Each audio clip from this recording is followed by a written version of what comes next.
الرجيم بسم الله الرحمن الرحيم وما خلقت الجن والإنس إلا ليعبدون సోదరులారా సోదరిమణులారా గత ప్రోగ్రాంలో మనము దైవవాణి గురించి వహీ గురించి విన్నాం.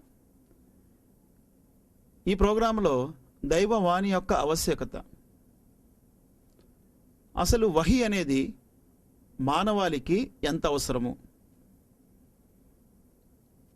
ఖురాన్లో 51వ సూరా జారియాత్ వాక్యం 57లో అల్లాహ్ సుబ్హానహు వ తఆలా ఏమంటున్నారంటే, వమా ఖలక్తుల్ జిన్న వల్ ఇన్స ఇల్లా లియఅబుదూన్.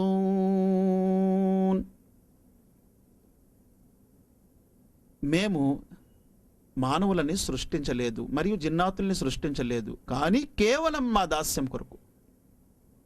అంటే సర్వమానవాలు మరియు జిన్నాతులు ని అల్లాహ్ తన దాస్యం కొరకు సృష్టించాను అని అంటున్నాడు. ఇక్కడ కారణం తెలియపరుస్తున్నాడు, మానవుని యొక్క జన్మ యొక్క కారణము. మానవుడు ఎందుకు పుట్టాడు? తనను పుట్టించినటువంటి, తన గురించి ఈ విశ్వాన్ని సృష్టించినటువంటి ఆ దేవుని యొక్క, అల్లాహ్ యొక్క దాస్యము కొరకు మానవుడు పుట్టాడు అని కారణము చెప్పారు. అయితే మానవుల్లో చాలామంది ఎలా ఉన్నారంటే, వహీ యొక్క అవసరం మాకేముంది, మేము ఏదైనా మంచి పని చేయాలనుకుంటే మా తెలివి ఇది మంచి పని అంటే మేము మంచి పని అది చేసుకుంటాం, ఇది చెడు అంటే అది మానేస్తాం. మేము తెలివితేటల ద్వారా వెళ్ళొచ్చు కదా, మా యొక్క ఆలోచనల ద్వారా వెళ్ళొచ్చు కదా, వహీ అవసరం ఏముంది, దైవవాణి దైవ గ్రంథం యొక్క అవసరం ఏముంది అని చెప్పి కొంతమంది వాదిస్తుంటారు. అసలు దైవమే లేడు, ఈ విశ్వం తనంతట తాను పుట్టింది అని చెప్పి వాదించేవారు కూడా ఉన్నారు. అయితే సోదరులారా, మానవుడు దగ్గర ఉన్నటువంటి పంచేంద్రియాల ద్వారా మానవుడు ఒక విషయం తెలుసుకోగలడు. అదేంటంటే, ఒక గోడని, ఉదాహరణకు ఒక గోడను చూశాడు, గోడ యొక్క రంగు చెప్పగలడు, దాని సైజు చెప్పగలడు పంచేంద్రియాల ద్వారా. అంటే చేతి ద్వారా, కళ్ళ ద్వారా, చెవు ద్వారా, లేదా నోటితో అడిగి. అదే కళ్ళు మూసుకొని చేతులతో ముట్టుకోకుండా కేవలం ఆలోచనతో ఆ గోడ యొక్క రంగు, మందము, హైటు చెప్పాలి అంటే వాడికి సాధ్యం కాదు. అంటే ఈ పంచేంద్రియాలు గోడ యొక్క సైజు, రంగు, బాహ్య విషయం తెలియపరుస్తుంది. అయితే ఆ గోడ ఎలా కట్టారు, ఆ గోడ ఎలా వచ్చింది అనేది తెలివి చెప్తుంది, ఇది కట్టటము ద్వారా ఈ గోడ వచ్చింది అని. అంటే పంచేంద్రియాలకు తెలివి కూడా సహాయం చేయగానే ఆ గోడ కట్టబడింది, దాని సైజు ఇది, దాని రంగు ఇది, దాని మందం ఇది అని క్లియర్గా చెప్పగలుగుతున్నారు. ఇక్కడ రెండు సహకరించాయి. ఒకటి పంచేంద్రియాలు అంటే జ్ఞానేంద్రియాలు, కళ్ళు, చెవులు మొదలగున్నవి. రెండోది, ఒకటి పంచేంద్రియాలు, జ్ఞానేంద్రియాలు, రెండోది తెలివి. ఈ రెండింటి ద్వారా గోడ గురించి పరిపూర్ణంగా తెలుసుకున్నాడు. అలాగే మానవుడు ఈ విశ్వంలో ఎన్నో వస్తువులు చూస్తున్నాడు. ఆకాశము, భూమి, సూర్యుడు, చంద్రుడు, నక్షత్రాలు, గాలులు వీస్తున్నాయి, గాలులు, వృక్షాలు, పర్వతాలు, సముద్రాలు, సముద్రపు జీవరాశులు, ఆకాశ పక్షులు, క్రిములు, కీటకాలు, సకల జగాన్ని కూడా మానవుడు తన కళ్ళతో చూస్తున్నాడు. అక్కడ తెలివేం చెప్తుంది, ఇది మానవుడు నిర్మించేది కాదు, ఇది ఒక అతీతమైన శక్తి నిర్మించింది దీన్ని. అంటే మానవునికి సహజము కాదు ఆకాశము సృష్టించటము, భూమిని, సూర్యుణ్ణి, చంద్రుణ్ణి, నక్షత్రాల్ని, సముద్రాలని, పర్వతాలను, ఇవన్నిటిని సృష్టించటము మానవుని సహజము కాదు. మానవుని కంటే చాలా అతీతమైన శక్తి దీని వెనుక ఉంది. అదే ఆయనే అల్లాహ్ సుబ్హానహు వ తఆలా అని వహీ ద్వారా తెలుసుకున్నాము. ఒకవేళ వహీని నమ్మను అంటే మానవుడు తనను సృష్టించినటువంటి విశ్వప్రభువుని, ఈ సృష్టిని సృష్టించినటువంటి విశ్వప్రభువుని తెలుసుకోవటము అసాధ్యము. మానవునికి సృష్టించినటువంటి ఆ విశ్వప్రభు అకారణముగా ఈ విశ్వంలో సృష్టించలేదు. కారణము లేకుండానే ఈ భూమి మీద పంపించలేదు. కారణం ఉంది. ఆ కారణమే తన దాస్యం అంటున్నాడు. తన దాస్యము చేయటం వల్ల స్వర్గం గమ్యమవుతుంది. ఆయన దాస్యాన్ని విడిచిపెట్టడం వల్ల నరకము గమ్యమవుతుంది. ఉదాహరణకు ఒక యజమాని ఈ ప్రపంచంలో తన దాసుణ్ణి హైదరాబాద్ వెళ్ళాలి అన్నాడు. కానీ ఎందుకు వెళ్ళాలి, అక్కడ ఏం చెయ్యాలి అనేది చెప్పలేదు. అప్పుడు ఆ దాసుడి యొక్క కర్తవ్యం ఏంటి, యజమాని వద్ద తెలుసుకోవటం దాసుని యొక్క కర్తవ్యం. నేను హైదరాబాద్ ఎందుకు వెళ్ళాలి, అక్కడ చేయవలసిన నాకు పని ఏంటి, ఏ పని చేసుకుని నేను రావాలి అని తెలుసుకునే కర్తవ్యం దాసుడికుంది. అలాగే యజమానికి కూడా కర్తవ్యం ఉంది, తెలియపరచడం. ఎందుకు వెళ్ళాలి, ఏం చేసి రావాలి అనేది తెలియపరచడం యజమాని యొక్క కర్తవ్యం కూడా ఉంది. అలాగే విశ్వప్రభు అయిన సృష్టికర్త మనల్ని ఈ లోకంలో పుట్టించాడు, ఈ భూమిపై ఈ విశ్వంలో పుట్టించాడు. ఎందుకు పుట్టించాడు అనేది ఆయన తెలియపరిచాడు వహీ ద్వారా, దైవవాణి ద్వారా. ఆ దైవవాణి ప్రవక్తల వద్దకు పంపించి ప్రవక్తల ద్వారా మానవాళికి తన సందేశాన్ని అందించాడు. ఎలాగైతే ఈ ప్రపంచంలో యజమాని ఫలానా పని నువ్వు చేసుకొని రా హైదరాబాద్కి వెళ్ళి అని చెప్పిన తర్వాత వెళ్ళి సక్రమంగా ఆ పని చేసుకొని వస్తే బిరుదుకి అర్హుడవుతాడు, బహుమతికి అర్హుడవుతాడు. దానికి విరుద్ధంగా ప్రవర్తించినట్టయితే బహుమతికి బిరుదుకు కాదు, కోపానికి అర్హుడవుతాడు. అదే విధముగా ఖచ్చితముగా విశ్వప్రభు అయిన సృష్టికర్త అల్లాహ్ సుబ్హానహు తఆలా ఇంత మహావిశ్వాన్ని సృష్టించాడు. ఆయన కూడా ఈ లోకంలో మనల్ని పంపటానికి ఒక కారణం ఉంది అన్నాడు. ఆ కారణము పరిపూర్ణంగా ఆయన యొక్క దాస్యము చేయటము. పరిపూర్ణంగా ఆయన యొక్క దాస్యము చేసేవాడు ఆయన బిరుదుకి అర్హుడవుతాడు, స్వర్గానికి అర్హుడవుతాడు. ఆయన దాస్యంలో ఇతరుల భాగస్వామ్యాన్ని చేసినా లేదా ఆయన దాస్యానికి విరుద్ధంగా ప్రవర్తించినా నరకానికి అర్హుడవుతాడు, దైవ క్షేపానికి కోపానికి అర్హుడవుతాడు. సోదరులారా, సోదరిమణులారా, ఈ ప్రపంచంలోనే ఒక యజమాని తాను అప్పచెప్పినటువంటి పనిలో ఇంకా వేరే వారి మాటలు విని ఇటు అటు వెళ్ళి వస్తే ఆ వ్యక్తి, ఆ దాసుడు శిక్షకు అర్హుడవుతాడు. అలాగే యజమాని అప్పచెప్పినటువంటి కార్యము ఖచ్చితంగా చేసుకొని వచ్చినట్టయితే ఆ దాసుడు బిరుదుకి మరియు బహుమతికి అర్హుడవుతాడు. సోదరులారా, ఆ విశ్వప్రభు అయిన సృష్టికర్త మనల్ని ఈ ప్రపంచంలో పంపించడానికి కూడా కారణం చెప్పాడు. ఈ ప్రపంచంలో ఉన్న ఒక మామూలు యజమాని తన దాసునికి కారణం చెప్పనిదే అక్కడ పంపించటమే ఒక అకారణమైపోతుంది, అంటే అర్ధరహితమైపోతుంది. అలాగే మనల్ని ఈ లోకంలో పంపించినటువంటి యజమాని మనకు ఈ లోకంలో పంపించడానికి కారణం చెప్పాడు. ఆ కారణమే పరిపూర్ణంగా ఆయన యొక్క దాస్యం చేయటం. ఆయన యొక్క దాస్యంలో మరి ఇంకెవ్వరిని కూడా భాగస్వామి చేయకుండా ఆయన ఇచ్చినటువంటి కార్యాన్ని, కర్తవ్యాన్ని పూర్తిగా నెరవేర్చినట్టయితే వారు బహుమతికి, స్వర్గానికి, బిరుదుకి అర్హులవుతారు. వైదొలగితే నరకానికి అర్హులవుతారు. ఇది ఎలా తెలుసుకోగలిగాము? వహీ ద్వారా తెలుసుకోగలిగాము. సోదరులారా, ఈ విశ్వాన్ని మానవుడు తన కళ్ళతో చూస్తున్నాడు. కళ్ళతో చూసిన తర్వాత తెలివి అంటుంది, ఇది పుట్టించిన ఆ మహాశక్తి ఎవరు? ఎందుకంటే తెలివి కేవలము కళ్ళు మూసుకున్న తర్వాత కేవలం తెలివి ద్వారా ఈ విశ్వాన్ని మనము పరిశీలించలేము.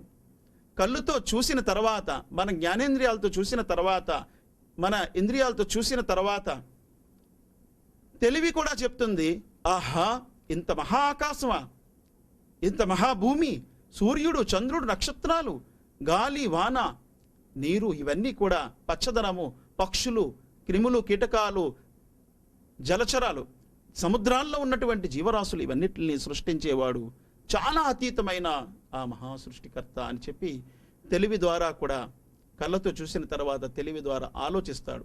అందుకే అల్లాహ్ సుబ్హానహు తఆలా ఆలోచించే వారికి ఇందులో గొప్ప గుణపాఠం ఉంది. ఈ నిదర్శనాలలో, భూమి ఆకాశాల సృష్టిలో, మరియు సముద్రాల్లో ప్రయాణం చేస్తున్నటువంటి నావలలో, ఆకాశం నుండి కురిసే వానలో, ఆ తర్వాత భూమి నుండి వచ్చినటువంటి పచ్చదనములో, అందులో ఉన్న జీవరాశుల్లో, ఇవన్నిటిలో ఆలోచించే వారి కొరకు గొప్ప నిదర్శనాలు ఉన్నాయని అల్లాహ్ ఖురాన్లో అంటున్నారు. 2వ అధ్యాయం సూర బఖరా వాక్యము 164లో అల్లాహ్ అంటున్నారు, ఇన్న ఫీ ఖల్ఖిస్ సమావాతి వల్ అర్ద వక్తిలాఫిల్ లైలి వన్ నహారి వల్ ఫుల్కిల్లతీ తజ్రీ ఫిల్ బహరి బిమా యన్ఫఉన్ నాస్ వమా అంజలల్లాహు మినస్ సమాఇ మిన్ మాఇన్ ఫఅహ్యా బిహిల్ అర్ద బఅద మౌతిహా వబస్సా ఫీహా మిన్ కుల్లి దాబ్బతిన్ వతస్రీఫిర్ రియాహ్ వస్సహాబి ముసఖ్ఖరి బైనస్ సమాయి వల్ అర్ద్ లఆయాతిన్ లిఖౌమి యాకిలూన్. ఇందులో అల్లాహ్ ఏమంటున్నారు? నిస్సందేహముగా భూమి ఆకాశాలను సృష్టించటములో మరియు సముద్రాలలో నావలు నడవటములో అందులో మీకెన్నో ప్రయోజనాలు కూడా ఉన్నాయి. మరియు ఆకాశము నుండి వర్షం కురవటములో, బీడుగా మారిపోయినటువంటి బంజరు భూమి, మృతభూమిగా మారిపోయినటువంటి బేట్లేసినటువంటి ఆ భూమి వర్షం కురిసిన తర్వాత మరలా తిరిగి సజీవంగా పచ్చదనముగా మారటములో, మరియు భూమి ఆకాశాల మధ్యన వేలాడుతూ నడుస్తున్నటువంటి మేఘాలలో, వీస్తున్నటువంటి గాలులలో మానవులకు గొప్ప నిదర్శనాలు ఉన్నాయి అని అల్లాహ్ అంటున్నారు. సోదరులారా, అటువంటి నిదర్శనాలు మనము ఎప్పుడు కూడా మన కళ్ళతో చూస్తున్నాం.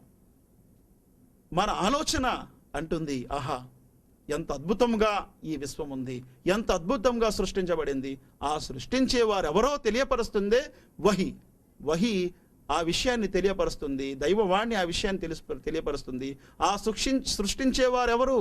అందుకే అల్లాహ్ అంటున్నారు, లఆయాతిల్ లిఖౌమి యాకిలూన్, బుద్ధిగల వారికి అందులో గొప్ప నిదర్శనాలు ఉన్నాయి అని. అంటే మన పంచేంద్రియాలతో పాటు మన యొక్క తెలివి, మూడోది వహీ, ఈ మూడు కూడా ఏకమై ఆ విశ్వప్రభు అయిన సృష్టికర్తను గుర్తిస్తుంది. కావున సోదరులారా, మనము దాన్ని ఒకసారి పరిశీలిద్దాం. వాహిద్ లా ఇలాహ ఇల్లా హువర్ రహ్మానుర్ రహీమ్ ఇన్న ఫీ ఖల్ఖిస్ సమావాతి వల్ అర్ది వఖ్తిలాఫిల్ లైలి వన్ నహారి వల్ ఫుల్కి التي تجري في البحر بما ينفع الناس وما أنزل الله من السماء من ماء فأحيا به الأرض بعد موتها وبث فيها من كل وتصريف الرياح والسحاب المسخر بين السماء والأرض لآيات لقوم يعقلون. وحد لا إله إلا هو الرحمن الرحيم إن في خلق السماوات والأرض واختلاف الليل والنهار والفلك التي تجري في البحر بما ينفع الناس وما أنزل الله من السماء من ماء فأحيا به الأرض بعد موتها وبث فيها من دابة وتصريف الرياح والسحاب المسخر بين السماء والأرض لآيات لقوم يعقلون. ومن الناس من يتخذ من دادا يحبون అన్ని పరిశీలిస్తున్నాడు. పరిశీలించి తనను సృష్టించినటువంటి విశ్వప్రభు సృష్టికర్తను గుర్తించేవాడు నిస్సందేహముగా స్వర్గానికి వెళ్ళే మార్గం దొరుకుతుంది. శాశ్వత జీవితము స్వర్గము అనుభవిస్తాడు. అట్లు కాకుండా నిర్లక్ష్యం వహిస్తే ఇంకా శాశ్వతము నరకములో పడి ఉంటాడు. అందుకే 7వ సూర ఆరాఫ్లో అల్లాహ్ సుబ్హానహు వ తఆలా 179వ వాక్యంలో ఇలా అంటున్నారు, వలకద్ జరఅనా లి జహన్నమ కతీర మినల్ జిన్ని వల్ ఇన్సి లహుం ఖులూబున్ లా యఫ్కహూన బిహా వలహుం ఆయునున్ లా యుబ్సిరూన బిహా వలహుం ఆజానున్ లా యస్మఊన బిహా ఉలైక కల్ అన్ఆమ్ బల్ హుం అదల్ వ ఉలైక హుముల్ గాఫిలూన్. ఈ వాక్యంలో దైవం ఏమంటున్నారు? వలకద్ జరఅనా జహన్నమ కతీర మినల్ జిన్ని వల్ ఇన్సి, చాలా ఎక్కువ శాతము జిన్నాతులు మరియు మానవులను మేము నరకాగ్నిలో నింపుతాము అంటున్నాడు అల్లాహ్ సుబ్హానహు. వలకద్ జరఅనా జహన్నమ కతీర మినల్ జిన్ని వల్ ఇన్సి లహుం ఖులూబున్ లా యఫ్కహూన బిహా. ఎందుకు నరకములో నింపుతాను అంటున్నాడంటే, లహుం ఖులూబున్, వారికి నేను హృదయం ఇచ్చాను, లా యఫ్కహూన బిహా, కానీ ఆ హృదయముతో ఎప్పుడూ కూడా ఆలోచించలేదు, గమనించలేదు, తెలుసుకోలేదు, పరిశీలించలేదు. దేనిని? అల్లాహ్ పుట్టించినటువంటి విశ్వాన్ని, ఈ సృష్టిని, మానవుని నిర్మాణములో, విశ్వ నిర్మాణములో, సకల జీవరాశుల్ని సృష్టించటంలో ఎన్నో నిదర్శనాలు ఉన్నాయని ఇప్పుడే మేము విన్నాము. అలాగే ఎవరైతే అల్లాహ్ ఇచ్చినటువంటి హృదయముతో అర్థము చేసుకోరో ఈ విశ్వాన్ని గుర్తించరో, ఆ విశ్వప్రభు అయిన సృష్టికర్త సృష్టించాడు అని అర్థము చేసుకోరో, గమనించరో, లా యఫ్కహూన బిహా వలహుం ఆయునున్ లా యుబ్సిరూన బిహా, వారికి నేను కళ్ళిచ్చాను కానీ ఈ కంటితో వారెప్పుడూ కూడా చూడలేదు. వలహుం ఆదానున్ లా యస్మఊన బిహా, అలాగే వారికి నేను చెవులిచ్చాను కానీ ఈ చెవులతో ఎప్పుడు కూడా వారు వినలేదు. ఉలైక కల్ అన్ఆమ్, వారు పశువుల మాదిరిగా బ్రతికారు, పశువుల మాదిరిగా ఉండేవారు. అల్లాహ్ సుబ్హానహు వ తఆలా వారిని పశువులతో ఇక్కడ సరిపోల్చాడు.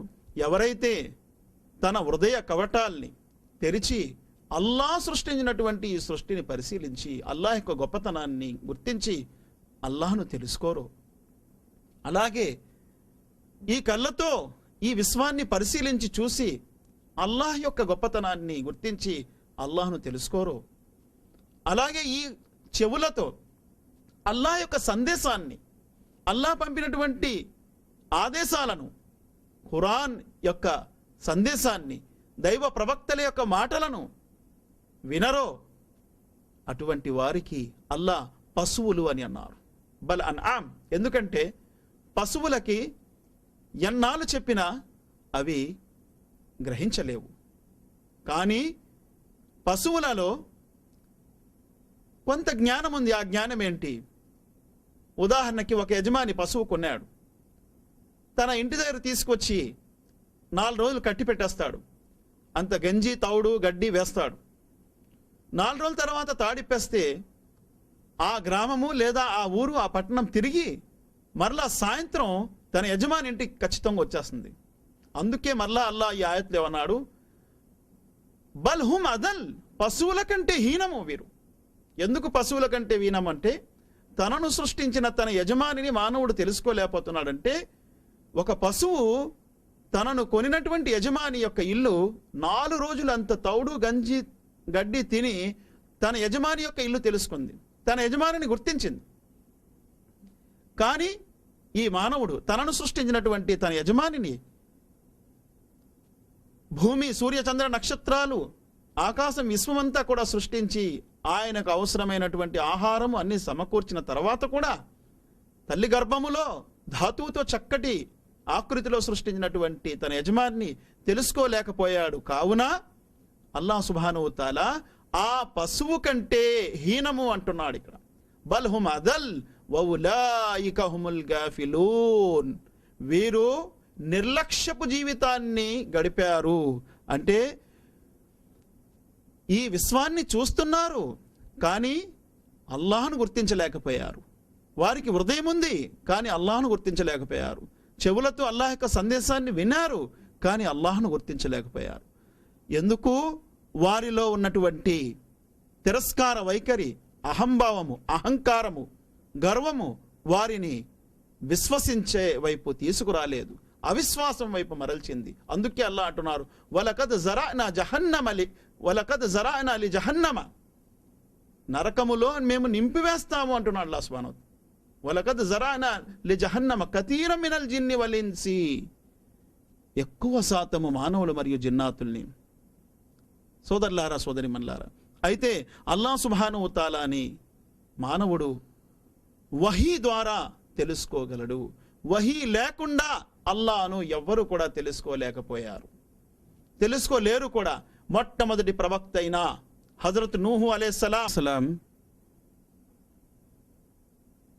తన జాతి వారిని, అంటే తన జాతి వారు సృష్టిని ఆరాధించేవారు, 5 విగ్రహాల్ని. 5 విగ్రహాలు గురించి అల్లాహ్ సుబ్హానహు తఆలా సూరా నూహ్లో కూడా చర్చించాడు. లా తజరు వఖాలు లా తజరున్న ఆలిహతకుం వలా తజరున్న వద్దం వలా సువాం వలా యగూస వ యవూక వ నసర్. వద్, సువా, యగూస్, యవూక్, నసర్, ఈ 5 విగ్రహాల్ని ఆ జాతి వారు పూజించేవారు. హజరత్ నూహ్ అలైహిస్సలాం వారు వారిని ఖండిస్తూ అల్లాహ్ యొక్క ఏకత్వాన్ని పిలిచారు, అల్లాహ్ యొక్క ఏకత్వాన్ని చెప్పారు, ఏకత్వం వైపు ఆహ్వానించారు. హజరత్ నూహ్ అలైహిస్సలాం వారు తన జాతి వారిని ఏకత్వం వైపు ఎలా ఆహ్వానించారు? అల్లాహ్ ఆయన వైపు వహీ పంపించారు. అందుకే గతంలో మనం చదువుకున్న ఆయతు 4వ అధ్యాయం సూరా నిసా వాక్యము 163లో అల్లాహ్ సుబ్హానహు తఆలా అన్నారు, ఇన్నా ఔహైనా ఇలైక కమా ఔహైనా ఇలా నూహిన్. ఓ ప్రవక్త ముహమ్మద్ సల్లల్లాహు అలైహి వసల్లం వారు, మీ వైపుకి అదే విధంగా నేను వహీ పంపించాను ఎలాగైతే నూహు అలైహిస్సలాం వారి వైపుకి వహీ పంపించాను. హజరత్ నూహు అలైహిస్సలాం వారు వహీ ద్వారా తన జాతి వారిని ఏకత్వం వైపు ఆహ్వానించారు. వహీ రాకపోతే ప్రపంచంలో ఎవరికి కూడా సత్యమార్గము, రుజుమార్గము, సన్మార్గము, ఏకత్వము తెలియదు. తన జాతి వారితో అన్నారు, ఉబల్లిగుకుం రిసాలాతి రబ్బీ, నా ప్రభువు వైపు నుండి నాకు అందించినటువంటి సందేశాన్ని మీకు నేను అందజేస్తున్నాను. వాన్సౌలకుం, నేను మీ మేలు కోరేవాణ్ణి. వాలము మినల్లాహి మాలా తాలమూన్, మీకు తెలియనటువంటి ఎన్నో విషయాలు నాకు తెలుసు, అల్లాహ్ వైపు నుండి నాకు తెలియపరచబడుతున్నాయి.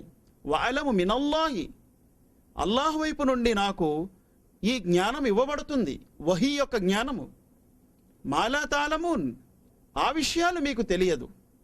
సోదరులారా, అందుకే వహీ తప్పనిసరి. వహీ రాకుండా, దైవవాణి రాకుండా మానవుడు సన్మార్గము, రుజుమార్గము తెలుసుకోలేడు.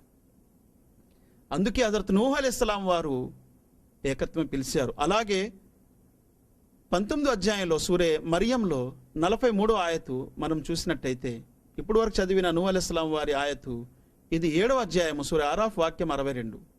ఇక 19వ అధ్యాయం సూరే మరియం వాక్యం 43లో హజరత్ ఇబ్రాహీం అలైహిస్సలాం వారు అంటున్నారు, యా అబతి ఇన్నీ ఖద్ జాఅనీ మినల్ ఇల్మి మా లం యఅతిక ఫత్తబిఇనీ అహ్దిక సిరాతన్ సవియ్యా యా అబతి లా తఅబుదిష్ షైతాన్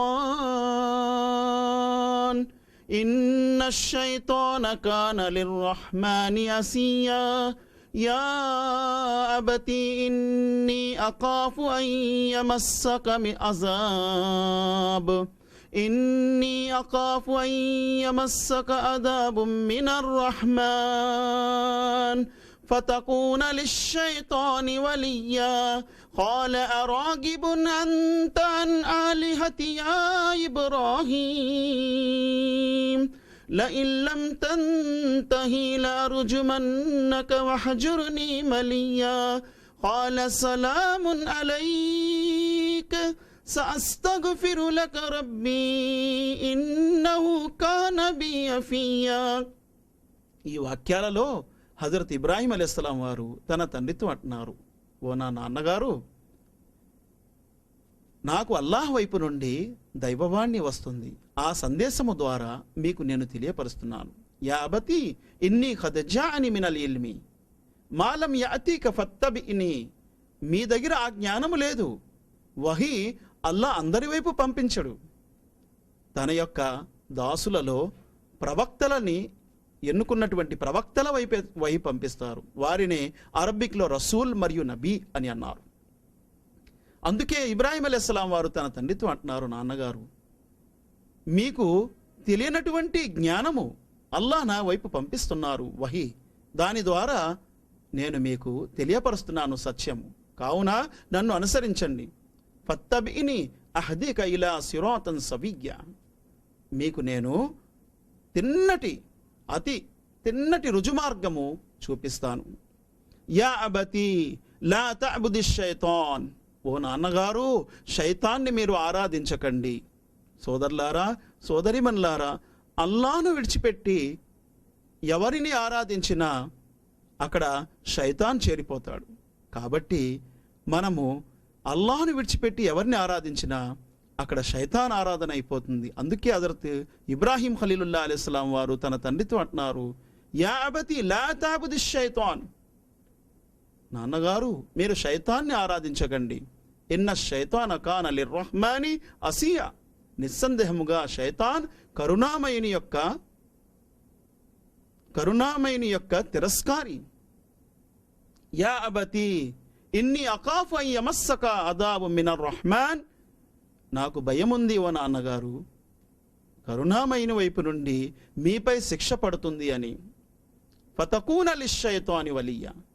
మీరు శైతాన్ని స్నేహితుడుగా చేసుకుంటే పర్యవాసనము మీపై దైవ ఆగ్రహం వస్తుందని, దైవ శిక్ష వస్తుందని నేను భయపడుతున్నాను. ఇహములో కూడా దైవ శిక్ష రావచ్చు, పరములో కూడా నరకములో చేరుతారు. కాబట్టి ఇబ్రాహీం అలైహిస్సలాం వారు ఈ మాట చెప్పిన తర్వాత ఫతకూన లిశ్శైతాని వలియ్య ఖాల అరాగిబున్ అంత అన్ ఆలిహతి యా ఇబ్రాహీం. ఇబ్రాహీం, నీవు ఈ మాటని ఆపు. లఇన్ లం తంతహి లఅర్జుమన్నక వహ్జుర్ని మలియా. నువ్వు ఇలా చెప్పటం మానకపోతే, అంటే వహీ యొక్క ఈ సందేశం నువ్వు ఆపకపోతే నీకు రాళ్లతో కొడతాను అని హెచ్చరించాడు ఇబ్రాహీం అలైహిస్సలాం వారికి ఆయన తండ్రి. అప్పుడు ఇబ్రాహీం అలైహిస్సలాం వారు అంటున్నారు, ఖాల అరాగిబున్ అంత అన్ ఆలిహతి యా ఇబ్రాహీం లఇన్ లం తంతహి లనర్జుమన్నకుం వహ్జుర్ని మలియా ఖాల సలామున్ అలైక్ సఅస్తగ్ఫిరు లక రబ్బీ ఇన్నహు కాన బి హఫియా. నాన్నగారు, మీకు ఒక సలాం, మీకు శాంతి కలుగునుగాక. నేను నా ప్రభువుతో జీవించిన అంతకాలము మీ గురించి క్షమాపణ వేడుతూ ఉంటాను.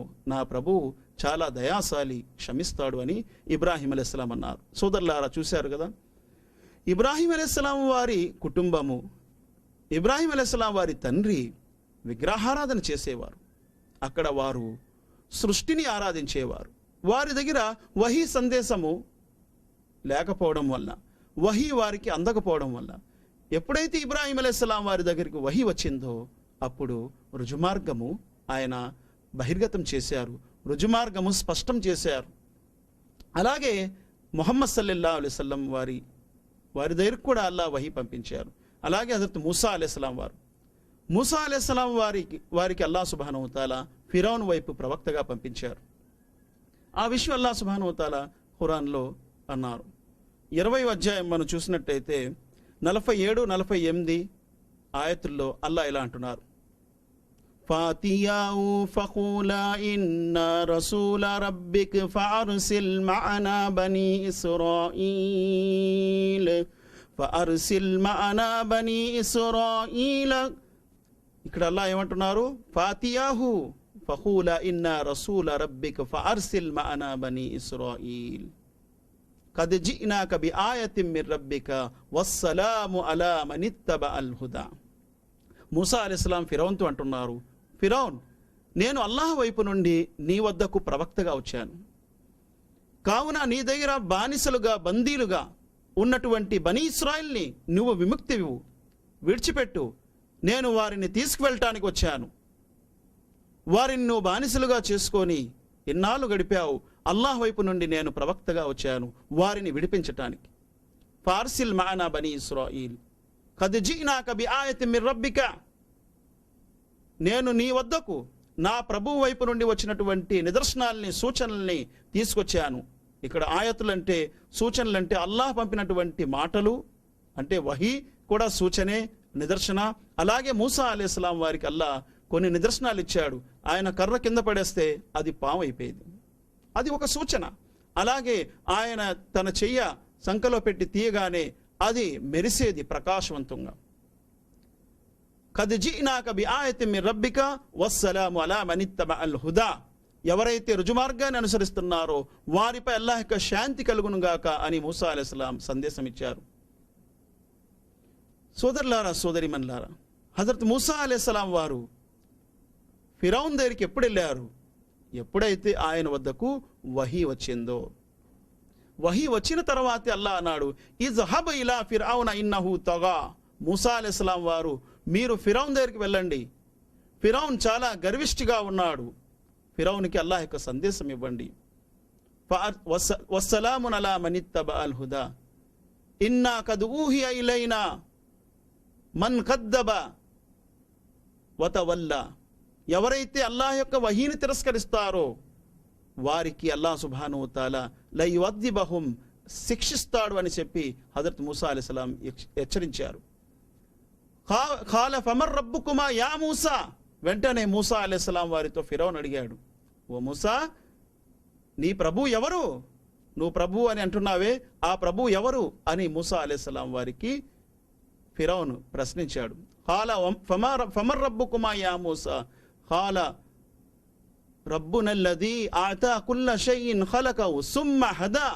నా ప్రభు ఎవరంటే ఎవరైతే భూమి ఆకాశాలని సృష్టించారో మరియు రుజుమార్గాన్ని ప్రసాదించాడు అతడే నా ప్రభు అని హజరత్ మూసా అలైహిస్సలాం అన్నారు. హజరత్ మూసా అలైహిస్సలాం వారు అల్లాహ్ను గుర్తించి అల్లాహ్ గురించి సందేశం ఇవ్వటానికి ఎప్పుడు వెళ్ళారు? ఆయన వద్దకి వహీ వచ్చిన తర్వాత. కావున వహీ యొక్క అవసరము దీని ద్వారా తెలుస్తుంది. అల్లాహ్ యొక్క వహీ, అల్లాహ్ యొక్క సందేశము, దైవవాణి ఈ ప్రపంచంలో రానిదే మానవులకి రుజుమార్గము తెలియదు.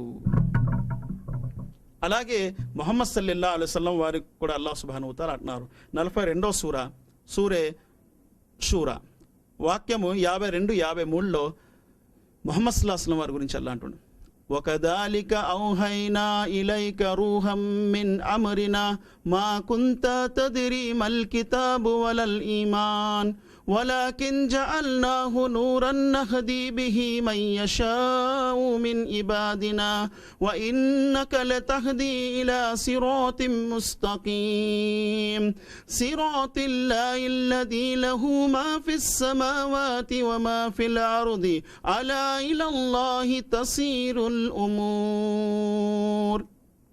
ఇక్కడ ఏమంటున్నారు అల్లాహ్ సుబ్హానహు వ తఆలా, వకదాలిక ఔహైనా ఇలైక రూహం మిన్ అమ్రినా. ఓ ప్రవక్త ముహమ్మద్ సల్లల్లాహు అలైహి వసల్లం, మేము వహీ ఈ విధముగా నీ వద్దకు పంపించాను. ఆ వహీని అల్లా రూహం మిన్ అమ్రినా, మా వైపు నుండి ఆజ్ఞ మరియు ఆత్మ అని అంటున్నారు. అంటే వహీ అనేది, దైవ వాణి అనేది ఆత్మతో సమానము, అంటే ఆత్మ లాంటిది. ఎలాగైతే శరీరములో ఆత్మ లేకపోతే అది నిరుపయోగమో, అలాగే ఏ మనిషి వద్ద అయితే వహీ లేదో, దైవవాణి దైవ సందేశము ఉండదో, దైవ సందేశము తెలుసుకోరో వారి వద్ద ఆత్మ లేనటువంటిదే. శరీరంలో ఆత్మ లేకపోతే ఎలాంటిదో అంటే మృత్యు శరీరం, అదే విధముగా మృత శరీరం, అదే విధముగా ఎవరి వద్దకైతే వహీ యొక్క సందేశం అందలేదో, వారు ఎవరైతే వహీ సందేశం స్వీకరించలేదో, వహీని అనుసరించలేదో, వహీ అంటే దైవవాణిని అనుసరించలేదో వారు ఆత్మ లేనటువంటి శరీరము లాంటి వారు. వకదాలిక ఔహైనా ఇలైక రూహం మిన్ అమ్రినా మా కుంతా తద్రీ మల్ కితాబు వలల్ ఈమాన్.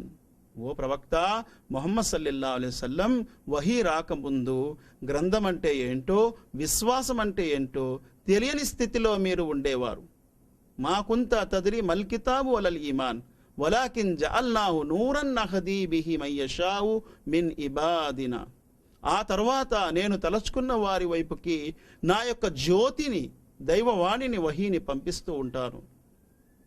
వ ఇన్నక లతహ్దీ ఇలా సిరాతిన్ ముస్తకీం. నిస్సందేహముగా నీవు ఓ ప్రవక్త ముహమ్మద్ సల్లల్లాహు అలైహి వసల్లం ప్రజలకు రుజుమార్గం వైపు పిలిచే మహాప్రవక్తవి. వహీ ద్వారా ఎప్పుడైతే ప్రవక్త ముహమ్మద్ సల్లల్లాహు అలైహి వసల్లం వారి వద్దకు వహీ వచ్చిందో, దైవవాణి వచ్చిందో, అప్పుడు ప్రవక్త ముహమ్మద్ సల్లల్లాహు అలైహి వసల్లం వారు విశ్వాసం అంటే ఏంటో, గ్రంథం అంటే ఏంటో ఆయనకి తెలిసింది. ఆ తర్వాత ఆయన విశ్వాసం వైపు, గ్రంథం వైపు ప్రజల్ని ఆహ్వానించారు. కావున సోదరులారా, సోదరిమన్లారా, కేవలం పంచేంద్రియాల ద్వారా, మన ఇంద్రియాల ద్వారా, జ్ఞానేంద్రియాల ద్వారా, తెలివి ద్వారా మనం అల్లాహ్ను, అల్లాహ్ యొక్క మాటల్ని, అల్లాహ్ యొక్క ఇష్టతను, ప్రసన్నతను తెలుసుకోలేము. కావున వహీ అవసరమైంది. వహీ యొక్క అవసరం ఎంతైనా ఉంది. అందుకే అల్లాహ్ సుబ్హానహు వ తఆలా ప్రవక్తలందరి వద్దకు వహీ పంపించారు. లహు మాఫిస్ సమావాతి వ మాఫిల్ అర్ది అలా ఇలల్లాహి తసీరుల్ ఉమూర్. ఈ వహీ అనేది ఎవరి వద్ద నుంచి వస్తుంది? భూమి ఆకాశాలకు ప్రభు సిరాతిల్లా ఇల్లది లహు మాఫిస్ సమావాతి వ మాఫిల్ అర్ది. ఆ రుజుమార్గము నువ్వు చూపిస్తున్నావు ప్రజలకి. ఎవరిదైతే భూమి ఆకాశాలపై ఆధిపత్యం ఉందో, భూమి ఆకాశాలపై ఆధిపత్యం ఎవరికైతే ఉందో ఆ ప్రభువు వైపుకి ఓ ప్రవక్త ముహమ్మద్ సల్లల్లాహు అలైహి వసల్లం నీవు ఆహ్వానిస్తున్నావు. అలా ఇలల్లాహి తసీరుల్ ఉమూర్. నిస్సందేహముగా ఒకరోజు ప్రతి వారు అల్లాహ్ వైపు తిరిగవలసి ఉంది, ప్రతి కార్యము అల్లాహ్ వైపు తిరిగి వెళ్తుంది అని అల్లాహ్ సుబ్హానహు వ తఆలా అంటున్నారు. కావున సోదరులారా, వహీ ద్వారా ప్రజలు అల్లాహ్ను తెలుసుకున్నారు. అయితే ప్రవక్త ముహమ్మద్ సల్లల్లాహు అలైహి వసల్లం వారిపై అవతరించినటువంటి ఈ ఖురాన్ గ్రంథం, దైవ ప్రవక్త ముహమ్మద్ సల్లల్లాహు అలైహి వసల్లం వారిపై అవతరించినటువంటి ఖురాన్ గ్రంథం అనేది ఇది ఎక్కడ ఉండేది? పూర్వం ఇది లోహే మహఫూజ్లో ఉండేది. లోహే మహఫూజ్. అందుకే అల్లాహ్ సుబ్హానహు వ తఆలా 85వ సూరే బురూజ్లో ఇలా అంటున్నారు, బల్ హువ ఖుర్ఆనుం మజీద్ ఫీ లౌహిం మహఫూజ్. లౌహి మహఫూజ్. లౌహి మహఫూజ్ అంటే ఏంటి? సురక్షితముగా ఉన్నటువంటి గ్రంథము. బల్ హువ ఖుర్ఆనుం మజీద్. ఓ ప్రవక్త ముహమ్మద్ సల్లల్లాహు అలైహి వసల్లం, ఇది అల్లాహ్ యొక్క గ్రంథము, అల్లాహ్ యొక్క మహిమాన్వితమైన గ్రంథము, మహిమతో కూడి ఉన్నటువంటి మహాగ్రంథము. బల్ హువ ఖుర్ఆనుం మజీద్ ఫీ లౌహిం మహఫూజ్. ఇది సురక్షితమైన గ్రంథములోనున్నటువంటి మాటలు. అంటే లౌహే మహఫూజ్ అంటే సురక్షితముగా అల్లాహ్ వద్ద ఉన్నటువంటి ఒక మహా గ్రంథము. అందులో సమస్త విషయాలు లిఖించబడి ఉన్నటువంటి ఒక మహాగ్రంథము. ఆ గ్రంథములో నుండి ఖురాన్ యొక్క వాక్యాలు, ఖురాన్ యొక్క సూరాలు ఈ భూమిపై వచ్చాయి. హదీస్ ప్రకారం ఏం తెలుస్తుంది? ఆ గ్రంథము నుండి మొదటి ఆకాశము, సమా దునియా, మనకు కనిపిస్తున్నటువంటి ఆకాశం, మొదటి ఆకాశం వైపు పైకి మొత్తం ఖురాన్ అంతా అవతరణ జరిగింది. ఆ తర్వాత క్రమేణా భూమిపై అవసర నిమిత్తము అల్లాహ్ సుబ్హానహు వ తఆలా పంపిస్తూ వచ్చారు. సోదరులారా, సోదరిమన్లారా, ఆ ఖురాన్ గ్రంథము రమదాన్ నెలలో, అంటే రంజాన్ నెలలో ఆఖరి 10 రాత్రుల్లో ఒక రాత్రి అవతరణ జరిగిందని ఖురాన్ ద్వారా తెలుస్తుంది. సూరే ఖదర్ అంటే లైలతుల్ ఖదర్, సూరే ఖదర్ ఇది 97వ సూరాలో అల్లాహ్ సుబ్హానహు వ తఆలా అన్నాడు, ఇన్నా అంజల్నాహు ఫీ లైలతిల్ ఖదర్. నిస్సందేహముగా ఈ ఖురాన్ గ్రంథాన్ని మేము ఒక మహోన్నతమైన రాత్రి అవతరింపజేశాము. వమా అద్రాక మా లైలతుల్ ఖదర్. ఆ రాత్రి, ఆ మహోన్నతమైన ఘనతగల రాత్రి గురించి నీకేం తెలుసు ఓ ప్రవక్త? లైలతుల్ ఖద్రి ఖైరుం మిన్ అల్ఫి షహర్. ఆ రాత్రి 1000 నెలల కంటే అద్భుతమైనది, ఘనత గలది. 1000 నెలలు అంటే 83 సంవత్సరాలు చిల్లరవుతుంది. 83 సంవత్సరాల కంటే అద్భుతమైన ఆ రాత్రి రంజాన్ నెలలో ఆఖరి 10 రాత్రుల్లో ఉంది. ఆ రాత్రి ప్రవక్త ముహమ్మద్ సల్లల్లాహు అలైహి వసల్లం వారిపై ఖురాన్ గ్రంథము లోహే మహఫూజ్ దగ్గర నుంచి మొదటి ఆకాశం దగ్గర నుంచి క్రమేణా కొన్ని వాక్యాలు ప్రవక్త ముహమ్మద్ సల్లల్లాహు అలైహి వసల్లం వారి దగ్గరికి వచ్చింది. ప్రవక్త ముహమ్మద్ సల్లల్లాహు అలైహి వసల్లం వారిపై అవతరించబడింది. అయితే సోదరులారా, దాని గురించి మొదటి నా వహీ యొక్క దైవవాణి బయాన్లో మీరు విన్నారు. ఆ రాత్రి ఏ రోజు పడింది? అది సోమవారం పడిందని తెలుస్తుంది. ఎందుకంటే ప్రవక్త ముహమ్మద్ సల్లల్లాహు అలైహి వసల్లం వారు ప్రతి సోమవారం ఉపవాసం ఉండేవారు. ఆయన అనుయాయులు, అనుచరులు, శిష్యులు అడిగారు, ఓ ప్రవక్త ముహమ్మద్ సల్లల్లాహు అలైహి వసల్లం, మీరు ప్రతి సోమవారం ఉపవాసం పెడుతున్నారు ఏంటి అంటే, అప్పుడు ప్రవక్త సల్లల్లాహు అలైహి వసల్లం అన్నారు, నేను సోమవారమే పుట్టాను, నా పుట్టిన దినము సోమవారము, మరియు నాకు అల్లాహ్ ప్రవక్త పదవి ఇచ్చిన రోజు కూడా సోమవారమే అని అన్నారు. అంటే సోమవారము వహీ అవతరణ ప్రారంభమైంది అని తెలుస్తుంది. ఈ వహీ అవతరించేటప్పుడు మొట్టమొదట 5 ఆయతులు వచ్చాయి. ఆ తర్వాత క్రమేణా ఆయతులు భూమిపై రావటం ప్రారంభించాయి. ప్రవక్త ముహమ్మద్ సల్లల్లాహు అలైహి వసల్లం వారు వహీ అవతరణ జరిగేటప్పుడు దాన్ని కంఠోపాఠం చేయాలని చెప్పి జిబ్రైల్ వెంట చదివేవారు. ఆయన వెనుక చదివేవారు. అప్పుడు అల్లాహ్ సుబ్హానహు వ తఆలా ఏమన్నారు? 75వ సూరాలో సూరే ఖయామ 16వ ఆయత్ నుంచి 19వ ఆయత్లో తెలుస్తుంది. అల్లాహ్ సుబ్హానహు వ తఆలా అంటున్నారు, లా తుహర్రిక్ బిహి లిసానక లితఅజల బిహి ఇన్న అలైనా జమఅహు వ ఖుర్ఆనా ఫఇదా ఖరఅనాహు ఫత్తబి ఖుర్ఆనా థుమ్మ ఇన్న అలైనా బయానా. ఓ ప్రవక్త ముహమ్మద్ సల్లల్లాహు అలైహి వసల్లం, వహీ వచ్చేటప్పుడు దాన్ని భద్రపరచుకోవడం కోసం మీరు మీ యొక్క నోటిని కదపకండి. ఇబ్న్ అబ్బాస్ రదియల్లాహు అన్హు వారు తమ పెదాల్ని కదుపుతూ చూపించారు. అంటే ఈ రకంగా మీ పెదాల్ని కదపకండి అని చెప్పి. లా తుహర్రిక్ బిహి లిసానక లితఅజల బిహి ఇన్న అలైనా జమఅహు వ ఖుర్ఆనా. ఈ ఖురాన్ని నీ యొక్క హృదయములో భద్రపరచటము మరియు దాన్ని చదివించటము ఇది నా పని అని అల్లాహ్ అంటున్నారు. ఫైదా ఖరఅనాహు ఫత్తబి ఖుర్ఆనా. మీ వద్ద ఖురాన్ ఎప్పుడైతే చదవబడుతుందో మీరు దాన్ని అనుసరించండి, అంటే కాముగా దాన్ని వినండి. సుమ్మ ఇన్న అలైనా బయానా. దాని యొక్క వ్యాఖ్యానము తఫ్సీర్ చెప్పటం కూడా అది కూడా మా పనే అని అల్లాహ్ సుబ్హానహు వ తఆలా అన్నారు. కాబట్టి ప్రవక్త ముహమ్మద్ సల్లల్లాహు అలైహి వసల్లం వారు అక్కడి నుంచి ఇంకా అప్పటి నుంచి తమ పెదాల్ని కదిపేవారు కాదు. కాముగా ఖురాన్ని వినేవారు. వినిన తర్వాత అది భద్రమైపోయేది. ప్రవక్త ముహమ్మద్ సల్లల్లాహు అలైహి వసల్లం వారు వినినటువంటి ఖురాన్ని తన శిష్యుల దగ్గరికి వెళ్ళి వినిపించేవారు. ఆ శిష్యువుల్లో ఖురాన్ వినేవారు కంఠోపాఠం చేసుకునేవారు, అంటే బైహార్ట్ చేసుకునేవారు. అలాగే కంఠోపాఠం చేసుకునే సహాబా ఎంతోమంది ఉన్నారు. ఉబై బిన్ కాబ్ రదియల్లాహు అన్హు వారు ఈ ఉమ్మతులో, ప్రవక్త ముహమ్మద్ సల్లల్లాహు అలైహి వసల్లం వారి ఉమ్మతులో, సమాజంలో, సంఘములో అందరికంటే చాలా ఉత్తమమైన హాఫిజ్ ఖురాన్ యొక్క. అటువంటి హాఫిజ్ మరి ఇంకెవరు లేరు. ఉబై బిన్ కాబ్ రదియల్లాహు అన్హు వారు పూర్తి ఖురాను కంఠోపాటు ఉండేది. మరియు ఆయన ప్రవక్త ముహమ్మద్ సల్లల్లాహు అలైహి వసల్లం వారి జీవితంలో ఖురాన్ని లిఖించేవారు కూడా.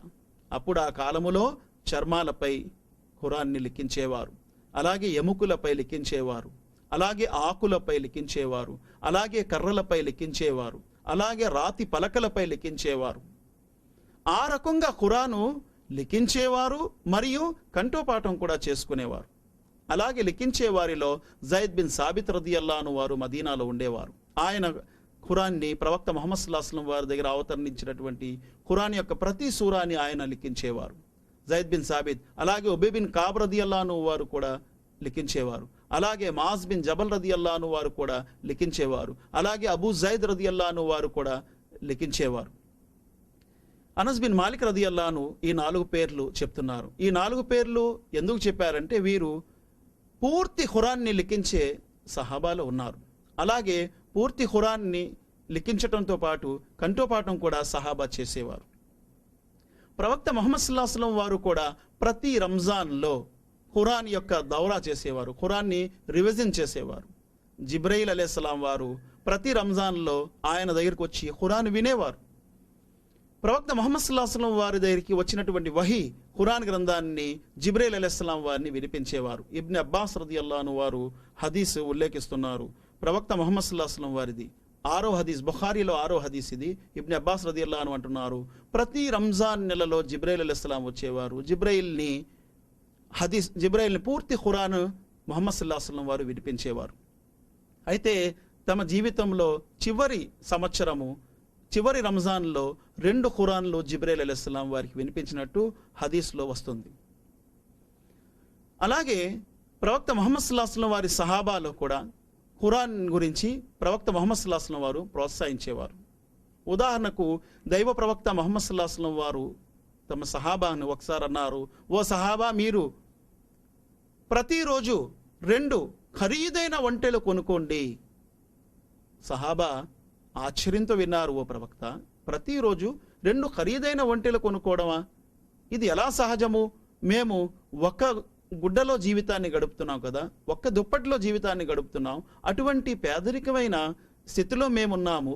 రోజుకి 2 ఖరీదైన ఒంటెలు కొనటం అంటే ఎలా సహజమవుతుంది? అప్పుడు ప్రవక్త ముహమ్మద్ సల్లల్లాహు అలైహి వసల్లం వారు వారితో అన్నారు, అంతకంటే మంచి మాట మీకు చెప్పనా అని అన్నారు. సహాబా దగ్గరికి వచ్చారు, చాలా జాగ్రత్తగా ఆలకిస్తూ ఉన్నారు. ఎందుకంటే రోజుకు 2 ఖరీదైన ఒంటెలు కొనుక్కుంటే ఎంతో అద్భుతము, అంతకంటే మంచి మాట ఇంకేముంటుంది అని సహాబా దగ్గరికి వచ్చి ఆలకిస్తున్నారు. ప్రవక్త ముహమ్మద్ సల్లల్లాహు అలైహి వసల్లం అన్నారు, అంతకంటే మంచి మాట ఏంటంటే రోజుకు మీరు 2 ఖురాన్ యొక్క ఆయత్తులు కంఠోపాఠం చేసుకోండి అన్నారు. ఇది ప్రవక్త ముహమ్మద్ సల్లల్లాహు అలైహి వసల్లం వారి వైపు నుంచి నియమించబడిన స్కీమ్. ఇది ప్రజలు ప్రపంచంలో ఎన్నో స్కీముల్లో జాయిన్ అవుతూ ఉంటారు, కానీ ముహమ్మద్ సల్లల్లాహు అలైహి వసల్లం వారు, దైవ ప్రవక్త సల్లల్లాహు అలైహి వసల్లం వారు ఈ స్కీమ్లో జాయిన్ అవ్వమన్నారు. రోజుకి 2 ఆయతులు, 2 వాక్యాలు ఖురాన్వి కంఠోపాఠం చేసుకోండి అన్నారు. రోజుకు 2 ఖురాన్ ఆయతులు కంఠోపాఠం చేసుకుంటే కొన్ని సంవత్సరాల్లో పూర్తి ఖురాన్ యొక్క హాఫీజ్ అయిపోతాం. అలాగే మన మెదడుకి పనిలో పెడితే, నిరంతరం మన మెదడుకి పనిలో పెడితే మెదడు యొక్క వ్యాధి కూడా రాకుండా ఉంటుంది అని చెప్పి ఈరోజు సైన్స్ అంటుంది. అంటే మీ మెదడుకి ఎలాగైతే శరీరానికి వ్యాయామము, ఎక్సర్సైజ్ అవసరమో, అలాగే మెదడుకు కూడా వ్యాయామం అవసరం. ఆ వ్యాయామం ఏంటి? నిరంతరం మెదడుని పనిలో పెట్టాలి. అప్పుడు మెదడు బలపడుతుంది మరియు అందులో రావాల్సినటువంటి వ్యాధుల నుంచి ఆపుతుంది. సోదరులారా, ప్రవక్త ముహమ్మద్ సల్లల్లాహు అలైహి వసల్లం అందుకే అన్నారు, రోజుకి 2 ఆయత్తులు మీరు కంఠోపాఠం చేసుకోండి అని అన్నారు. సహాబాలో ఎంత ఉత్సాహం ఉండేదంటే, వారిలో ఎంత శ్రద్ధ ఉండేదంటే వారు అన్నారు, ఓ ప్రవక్త ముహమ్మద్ సల్లల్లాహు అలైహి వసల్లం, ఒకవేళ 3 ఆయత్తులు కంఠోపాఠం చేస్తే అప్పుడు ప్రవక్త సల్లల్లాహు అలైహి వసల్లం అన్నారు, 3 ఖరీదైన ఒంటెల కంటే ఉత్తమం అన్నారు.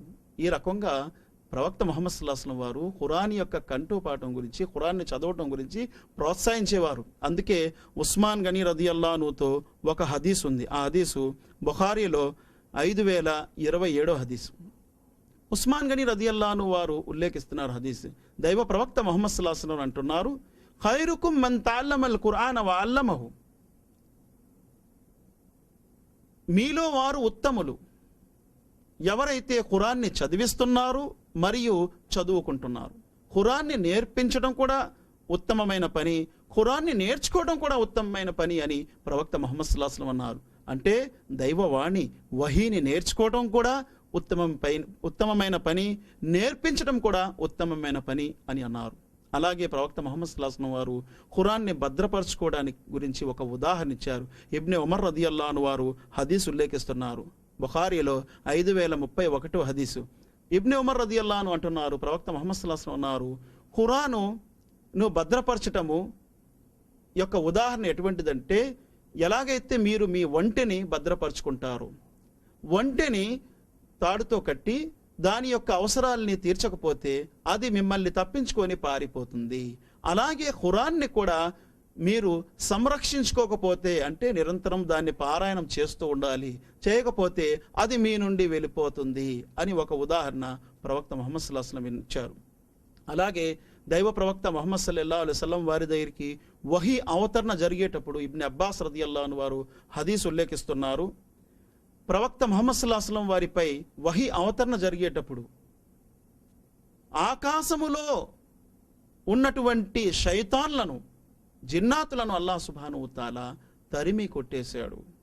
అందుకే జిన్నాతులు, ఇబ్న్ అబ్బాస్ రదియల్లాహు అన్హు అంటున్నారు, దైవప్రవక్త సల్లల్లాహు అలైహి వసల్లం అన్నారు, జిన్నాతులు భూమిపై ఏ కొత్త విషయం జరిగిందో మమ్మల్ని మా స్థావరాల నుండి తరిమేశారు అని చెప్పి భూమిపై వచ్చారు వెతకటానికి. ఎందుకంటే ఆకాశాలలో వారు కొన్ని స్థావరాలు వేసుకొని అక్కడ కూర్చొని ఆకాశపు కబుర్లు ఆలకించేవారు, వచ్చి తమ జ్యోతిష్యులకు చెప్పేవారు. హదీసుల్లో వస్తుంది. అలాగే సూర్య జిన్లో కూడా వస్తుంది, వారు తమ ఆకాశాల్లో స్థావరాల్లో ఉండి ఆకాశపు కబుర్లు వినేవారని. అయితే సోదరులారా, వారు భూమిపై వచ్చిన తర్వాత భూమిపై ఆ సమూహాలు, జిన్నాతుల యొక్క సమూహాలు, వర్గాలు భూమి అంతా కూడా వెతకటం ప్రారంభించారు. ఏ కొత్త విషయం భూమిపై జరిగిందో చూద్దామని చెప్పి. అందులో ఒక వర్గము, జిన్నాతుల యొక్క వర్గము ప్రవక్త ముహమ్మద్ సల్లల్లాహు అలైహి వసల్లం వారి వైపు వచ్చారు. అంటే మక్కా వైపు. మక్కాలో ఒక ఖర్జూరపు తోటలో ప్రవక్త ముహమ్మద్ సల్లల్లాహు అలైహి వసల్లం వారు ఖురాన్ పారాయణం చేస్తున్నారు. అంటే ఒక బజారు వైపు, ఒక మార్కెట్ వైపుకి ప్రవక్త ముహమ్మద్ సల్లల్లాహు అలైహి వసల్లం వారు వెళ్తున్నారు. వెళ్తూ త్రావలో ఒక ఖర్జూరపు తోటలో నమాజ్ చదవటం ప్రారంభించారు. నమాజ్లో ఖురాన్ పారాయణం చదువుతున్నారు. చదివేటప్పుడు జిన్నాతుల యొక్క ఒక సమూహం వచ్చి ఖురాన్ వినిన తర్వాత ఆ జిన్నాతులు అనుకున్నారు, ఆహా, ఈ విషయం జరిగిందా, ఖురాన్ అవతరణ జరిగిందా, అందుగురించే మా స్థావరాల నుంచి మమ్మల్ని తరిమేశారు అని చెప్పి. అంటే ఖురాన్ అంత సురక్షితముగా ఈ లోకంలో వచ్చింది. ఏ విధమైన జిన్నాతులు కానీ శైతాన్లు కానీ మాటలు కలవకుండా స్వచ్ఛమైన అల్లాహ్ మాటలే ఆకాశం నుండి భూమిపైకి ప్రవక్త ముహమ్మద్ సల్లల్లాహు అలైహి వసల్లం వారి దగ్గరికి వచ్చింది. పూర్తి సంరక్షణతో ఆ వహీ అల్లాహ్ సుబ్హానహు తఆలా ముహమ్మద్ సల్లల్లాహు అలైహి వసల్లం వారి వైపుకి పంపించారు. ఆ జిన్నాతులు కూడా విశ్వసించాయి. అందుకే ఖురాన్లో 46వ సూర అల్ అహ్కాఫ్ చదివితే చివరి ఆయత్లో వస్తుంది, 29వ ఆయత్ నుంచి, ఖాలు యా ఖౌమనా ఇన్నా సమీనా కితాబన్ ఉన్జిల మిన్ బాది మూసా ముసద్దికల్ లిమా బైన యదైహి యహ్దీ ఇలల్ హక్కి వ ఇలా తరీకి ముస్తకీమ్ యా ఖౌమనా అజీబు దాయి అల్లాహ్ వ ఆమిను బిహి యగ్ఫిర్ లకుమ్ దునూబకుం వ యుజిరుకుమ్ మిన్ అదాబిన్ అలీం వమై యుజిబ్ దాయి అల్లాహి. ఇక్కడ అల్లాహ్ సుబ్హానహు తఆలా అంటున్నారు, ఆ జిన్నాతులు విశ్వసిస్తూ ఇలా ప్రకటిస్తున్నాయి, ఖాలు యా ఖౌమనా, ఓ మా జాతి వారులారా, ఇన్నా సమీనా, మేము విన్నాము, మూసా అలైహిస్సలాం వారి తర్వాత వచ్చినటువంటి గ్రంథాన్ని, అంటే మూసా అలైహిస్సలాం వారి తర్వాత వచ్చినటువంటి దైవవాణిని, సందేశాన్ని, వహీని మేము విన్నామని జిన్నాతులు అక్కడ సాక్ష్యం పలుకుతున్నాయి. అందుకే ఖురాన్ అంత సురక్షితంగా, అంత సేఫ్గా ఆకాశం నుండి అవతరణ జరిగింది. అలాగే ఖురాన్ని సంరక్షణ చేయటం కొరకు ప్రవక్త ముహమ్మద్ సల్లల్లాహు అలైహి వసల్లం వారు సహాబా ద్వారా లిఖించేవారు, సహాబాని లిఖించమని చెప్పేవారు. అలాగే సహాబా అంటే శిష్యువులు. ప్రవక్త ముహమ్మద్ సల్లల్లాహు అలైహి వసల్లం వారు కూడా శిష్యువులను కంఠోపాఠం చేయమని కూడా చెప్పేవారు. ఉదాహరణకు ఇప్పుడే మీరు విన్నారు, ముహమ్మద్ సల్లల్లాహు అలైహి వసల్లం వారి శిష్యువుల్లో ఉబై బిన్ కాబ్ దగ్గర ప్రవక్త ముహమ్మద్ సల్లల్లాహు అలైహి వసల్లం వారు ఒకసారి వెళ్తున్నారు. అనస్ బిన్ మాలిక్ రదియల్లాహు అన్హు హదీస్ ఉల్లేఖిస్తున్నారు. హదీస్ number 4960 Bukhari. Anas bin Malik అంటున్నారు, ఉబై బిన్ కాబ్ దగ్గర ప్రవక్త సల్లల్లాహు అలైహి వసల్లం వారు వెళ్ళి అంటున్నారు, ఉబై, అల్లా నీకు ఖురాన్ వినిపించమని చెప్పాడు. ఉబై బిన్ కాబ్ ఆశ్చర్యపోతున్నారు, ఓ ప్రవక్త సల్లల్లాహు అలైహి వసల్లం, నాకు ఖురాన్ వినిపించమన్నాడు అల్లా మీకు? అవును. నా పేరు తీసుకున్నాడా ఓ ప్రవక్త? అప్పుడు ప్రవక్త సల్లల్లాహు అలైహి వసల్లం అంటున్నారు, అవును ఉబై, అల్లా నీ పేరు తీసుకొని చెప్పాడు, ఉబై బిన్ కాబుకి వెళ్ళి ఖురాన్ వినిపించు. అంటే ఖురాన్లో ఒక సూరే బయ్యినా అని ఆ సూర వినిపించమని అల్లా చెప్తారు. ఉబై బిన్ కాబ్ ఈ మాట విని ఏడ్చుకుంటారు. అంటే సంతోషంతో ఆయన కళ్ళల్లో నుంచి నీళ్లు కారుతాయి, కళ్ళు చెమ్మగిల్లుకుంటాయి. ఉబై బిన్ కాబ్ రదియల్లాహు అన్హు వారు అటువంటి హాఫిజ్, ఖురాన్ యొక్క అటువంటి హాఫిజ్, ఖురాన్ని ఆ రకంగా భద్రపరిచేవారు సహాబా. ఒక వాక్యము ఈరోజు కూడా తేడా చదివితే ఇమాము వెనకున్నటువంటి హాఫీజ్లు, ఖురాన్ని భద్రపరిచే హాఫీజ్లు, వారు వెంటనే అంటారు, ఇలా కాదు ఇలా చదివారు, మీరు తప్పు చదివారు, అన్ అమ్తు అని చదివితే అన్ అమ్తా అంటారు. సూర్య ఫాతిహాలో అన్ అమ్తా అని వస్తుంది, అన్ అమ్తు తప్పు, అన్అమ్తు అనేది తేడా వస్తుంది. చూసారా, చిన్న తేడా కూడా రాకుండా ఖురాన్ని అల్లాహ్ సుబ్హానహు వ తఆలా విశ్వప్రభువు విశ్వాసుల యొక్క హృదయాలలో భద్రపరిచాడు. అలాగే ఖురాన్ గురించి దైవ ప్రవక్త ముహమ్మద్ సల్లల్లాహు అలైహి వసల్లం వారు ఒక ఉదాహరణ చెప్తారు. అబూ ముసా అష్రీ రదియల్లాహు అన్హు వారు హదీస్ ఉల్లేఖిస్తున్నారు. హదీస్ నంబర్ 7232. ఇది బుఖారీలో ఉంది హదీసు. అబూ ముసా అష్రీ రదియల్లాహు అన్హు వారు అంటున్నారు, దైవ ప్రవక్త సల్లల్లాహు అలైహి వసల్లం వారు అన్నారు, ఏమన్నారు? మసలుల్ మోమినీన యక్రఊనల్ ఖురాన కమసలిల్ అతురుజ్జ. ఏ విశ్వాసి అయితే ఖురాను చదువుతాడో, అంటే ఖురాను చదువుతున్నటువంటి విశ్వాసి యొక్క ఉదాహరణ తీయటి నారింజ యొక్క ఉదాహరణ లాంటిది. తీయటి నారింజ యొక్క ఉదాహరణ ఎందుకంటున్నారంటే రీహుహా తయ్యిబున్ వ తాముహు తయ్యిబున్. అందులో సువాసన కూడా బాగుంటుంది, రుచి కూడా బాగుంటుంది. అలాగే ప్రవక్త సల్లల్లాహు అలైహి వసల్లం తర్వాత అంటున్నారు, వ మసలుల్ మోమినీన లా యక్రవుల్ ఖురాన కమతలిల్ నఖల. ఏ విశ్వాసి అయితే ఖురాను చదవటం లేదు, అంటే ఖురాను చదవటం రానటువంటి విశ్వాసి యొక్క ఉదాహరణ ఖర్జూరము లాంటిది అని అన్నారు. లైసా లహ రీహున్ వ తాముహా హుల్న్. ఎందుకంటే ఖర్జూరములో సువాసన అనేది ఉండదు, కానీ అది రుచిలో తీయగా ఉంటుంది. విశ్వాసి కూడా తీయటి వ్యక్తి, కానీ అందులో ఆయనలో సువాసన లేదు, ఎందుకంటే ఖురాను జ్ఞానం లేదు కాబట్టి. ఖురాను జ్ఞానం ఉండే వారిలో సువాసన కూడా ఉంటుంది, వారు తీయగా కూడా ఉంటారు అని దైవప్రవక్త ఖురాన్ యొక్క ఉదాహరణిస్తున్నారు, ఖురాన్ వైపు ప్రోత్సహిస్తున్నారు.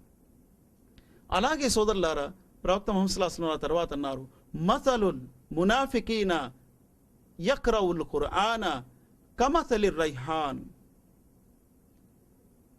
ఖురాను చదివే మునాఫిక్ యొక్క ఉదాహరణ, మునాఫిక్ అంటే వంచకుడు, ఖురాను చదివే వంచకుని యొక్క ఉదాహరణ ఒక సువాసనతో కూడి ఉన్నటువంటి ఆకు లాంటిది. ఏ ఆకులోనైతే సువాసన ఉంటుందో అటువంటి ఆకు లాంటిది. రీహుహా తయ్యిమున్ వ తాముహా ముర్రున్. దాని సువాసన చాలా కమ్మగుంటుంది, కానీ తినటానికి చేదుగా ఉంటుంది. ఎందుకంటే వంచకుడు కాబట్టి. వంచకుని యొక్క ఉదాహరణ, వంచకుడిలో ఒకవేళ ఖురాన్ ఉన్నా వాడిలో నుంచి కూడా సువాసన వస్తుంది అని ప్రవక్త ముహమ్మద్ సల్లల్లాహు అలైహి వసల్లం అన్నారు. కావున ఆ తర్వాత ప్రవక్త సల్లల్లాహు అలైహి వసల్లం ఉదాహరణ ఇస్తున్నారు, వమసలుల్ మునాఫికీన లా యక్రవుల్ ఖురాను కమసలిల్ అంజల. ఆ మునాఫిక్ యొక్క ఉదాహరణ, ఏ మునాఫికులు అయితే ఖురాన్ జ్ఞానం కూడా లేదో ఆ మునాఫిక్ యొక్క ఉదాహరణ వెర్రి పుచ్చకాయ లాంటిది. వెర్రి పుచ్చకాయ అంటే అందులో లైసలహ రీహున్ వ తాముహా ముర్రున్. అందులో సువాసన కూడా ఉండదు, మరియు తినటానికి కూడా చేదుగా ఉంటుంది. సోదరులారా, ఖురాన్ యొక్క జ్ఞానానికి ప్రవక్త ముహమ్మద్ సల్లల్లాహు అలైహి వసల్లం వారు సువాసనతో ఉదాహరణిచ్చారు. అలాగే దైవ ప్రవక్త ముహమ్మద్ సల్లల్లాహు అలైహి వసల్లం వారు ఖురాన్ గురించి ప్రోత్సహిస్తూ ఇబ్నె మసూద్ రదియల్లాహు అన్హు వారి దగ్గర ఒకసారి ప్రవక్త సల్లల్లాహు అలైహి వసల్లం అన్నారు, ఇబ్నె మసూద్, నాకు ఖురాన్ చదివి వినిపించు, నేను వింటాను అన్నారు. దైవ ప్రవక్త ముహమ్మద్ సల్లల్లాహు అలైహి వసల్లం వారితో ఇబ్నె మసూద్ అన్నారు, ఓ ప్రవక్త, ఖురాన్ మీపై అవతరణ జరిగింది, నేను మీకు వినిపించటం ఏంటి ఓ ప్రవక్త అని అన్నారు. అప్పుడు ప్రవక్త సల్లల్లాహు అలైహి వసల్లం అన్నారు, ఇబ్నె మసూద్ రదియల్లాహు అన్హు వారికి, అబ్దుల్లా, ఖురాన్ వినటంలో నాకు చాలా ఆనందం అనిపిస్తుంది, అందుకే ఖురాన్ వినిపించు అని అన్నారు. అలాగే ప్రవక్త ముహమ్మద్ సల్లల్లాహు అలైహి వసల్లం వారు ఖురాను చదివే విధానములో ఒకే విధానం ముందు ఉండేది. దాన్ని హురుఫ్ అని అరబిక్లో అంటారు. హురుఫ్ అంటే ఒకే పద్ధతిలో ఖురాను చదివే విధానం ఉండేది. మహావిరా అని ఉర్దూలో అంటారు, అంటే ఒక రీతిలోనే, ఒక పద్ధతిలోనే ఖురాన్ చదవాలి అని చెప్పి ఉండేది. ప్రవక్త ముహమ్మద్ సల్లల్లాహు అలైహి వసల్లం ఎప్పుడు కూడా తన హృదయం అనుకునేవారు, అల్లాహ్ సుబ్హానహు వ తఆలా ఒక పద్ధతే కాకుండా ఇంకా అనేక పద్ధతుల్లో సులువుగా పెడితే బాగున్ను అని ఆయనకి ఆలోచన ఉండేది. అల్లాహ్ సుబ్హానహు వ తఆలా జిబ్రీల్ ద్వారా ఏమని సమాధానం పంపించారంటే, ఆ హదీసు బుఖారీలో 32:19 3219 హదీస్లో ఉంది, ఓ ప్రవక్త, 7 హురుఫుల్లో చదవచ్చు ఖురాన్, అంటే 7 పద్ధతుల్లో చదవచ్చు ఖురాన్. ఎందుకంటే ఒక్కొక్క ప్రాంతం యొక్క అరబ్బీ ఒక్కొక్క విధంగా ఉంటుంది. అరబ్ దేశాలన్నిటిలో అరబ్బీ ఒక్కటైనా కానీ అక్కడ మాట్లాడే తీరు రీతి వేరేగా ఉంటుంది, టీవీ వేరేగా ఉంటుంది. ఎలాగైతే రాయలసీమ తెలుగు వేరు, అలాగే తెలంగాణ తెలుగులో ఉచ్చారణ వేరు, అలాగే కోస్టలాంధ్రాలు తెలుగు ఉచ్చారణ వేరు. ఈ 3 తెలుగు మాట్లాడే ప్రాంతాలే, కానీ ఈ 3 ప్రాంతాల్లో మాట్లాడే తెలుగులో ఉచ్చారణ తేడా ఉంటుంది. అదే విధముగా ప్రవక్త సల్లల్లాహు అలైహి వసల్లం వారికి అల్లాహ్ సుబ్హానహు వ తఆలా అనుమతి ఇచ్చాడు 7 విధాలుగా ఖురాన్ చదవచ్చని. అయితే ఆ 7 విధాల్లో అతి సులువైన విధానము ఖురాను మీరు చదవండి అని అల్లాహ్ సుబ్హానహు వ తఆలా అన్నారు. అలాగే ఖురాన్ గ్రంథము ఒక్కసారి మూసా అలైహిస్సలాంపై అవతరించిన గ్రంథంలాగా అవతరించబడలేదు. మూసా అలైహిస్సలాంకి మొత్తం గ్రంథం తౌరా లిఖించి అల్లాహ్ సుబ్హానహు వ తఆలా లిఖించినటువంటి గ్రంథాన్ని ఒక్కసారిగా ఇచ్చేశాడు. ముహమ్మద్ సల్లల్లాహు అలైహి వసల్లం వారికి ఆ రకంగా ఇవ్వలేదు. అందుకే కాఫిర్లు ప్రశ్నించేవారు. 25వ సూరే ఫుర్ఖాన్ వాక్యము 32-33 ఆయతుల్లో అల్లాహ్ సుబ్హానహు వ తఆలా దాన్ని స్వయంగా ఖురాన్లో నోట్ చేశాడు. వఖాలల్లదీన కఫరు లౌలా నుజ్జిల అలైహిల్ ఖుర్ఆను జుమ్లతన్ వాహిదా కదాలిక లినుసబ్బిత బిహి ఫుఆదాక వరత్తల్నాహు తర్తీలా. ఓ ప్రవక్త ముహమ్మద్ సల్లల్లాహు అలైహి వసల్లం, నిన్ను ప్రశ్నిస్తున్నారు ప్రజలు. ఏ కారణముగా? ఎవరు ప్రశ్నిస్తున్నారు? కాఫిర్లు ప్రశ్నిస్తున్నారు, సత్య తిరస్కారులు ప్రశ్నిస్తున్నారు. ఏ కారణముగా పూర్తి ఖురాను ఓ ప్రవక్త ముహమ్మద్ సల్లల్లాహు అలైహి వసల్లం నీపై ఒక్కసారి రాలేదు? ఒక్కసారే పూర్తి ఖురాన్ ఎందుకు అవతరణ జరగలేదు అని ప్రశ్నిస్తున్నారు. వారికి ఇలా చెప్పు, ఓ ప్రవక్త, నేను ఒక్కసారి ఎందుకు అవతరింపజేయలేదంటే, కొంచెం ఎందుకంటే క్రమక్రమంగా ఎందుకు అవతరింపజేశానంటే, మీ హృదయంలో అది స్థిరపరచటానికి, మీ హృదయాన్ని కూడా కట్టుదిట్టంగా ఉంచటానికి. అంటే ఒక్కసారి సమస్త చట్టాలు వచ్చేస్తే మానవుడు ఆచరణ చేయటం కష్టము. అందుకే క్రమేణా అల్లాహ్ సుబ్హానహు వ తఆలా ఒక్కొక్క ఆజ్ఞలు పంపిస్తూ వచ్చారు. అప్పుడు మానవులు ఒక్కొక్క దుష్కార్యాలు మానుతూ సత్కార్యాల వైపు క్రమేణా ఎదిగారు. ఒకేసారి అన్నీ తీసుకురావటం వల్ల ఆచరణ చేయటం కూడా కష్టమవుతుంది. ఒకటి. రెండోది ఏంటి? హజరత్ మూసా అలైహిస్సలాంకి చదవటం రాయటం వచ్చు, కావున పూర్తి గ్రంథం లిఖించింది ఇవ్వటం జరిగింది. ముహమ్మద్ సల్లల్లాహు అలైహి వసల్లం వారికి చదవటము రాదు, మరియు ఆయన చూసి చదవలేరు కూడా. చూసి చదవటం కానీ రాయటం కానీ ఆయనకు రాదు. ఆయన ఉమ్మీ కాబట్టి, చదవటం రాయటం రానటువంటి ప్రవక్త కాబట్టి అల్లాహ్ సుబ్హానహు వ తఆలా క్రమేణా అవతరింపజేశారు. అలాగే ఖురాన్కి షానే నుజూల్